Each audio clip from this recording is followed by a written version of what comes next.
Hi everyone, welcome back to another video from Crypto Basics. In this video, we will be learning how to clear history on your Rapids Wallet application using your mobile device. If you want to clear out your transaction history on Rapid Wallet, then here's how you can do it. First of all, tap open the Rapids Wallet application and make sure that you're signed in and accessed to your wallet. Once you're inside the wallet, go ahead and tap on the settings icon at the bottom right hand corner. Go to the top of the screen from the settings menu and tap on Clear Transaction Cache. Now all of your transaction cache will be removed.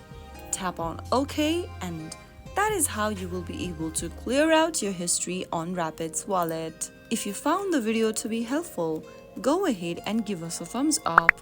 Don't forget to subscribe to our channel by hitting the subscribe button.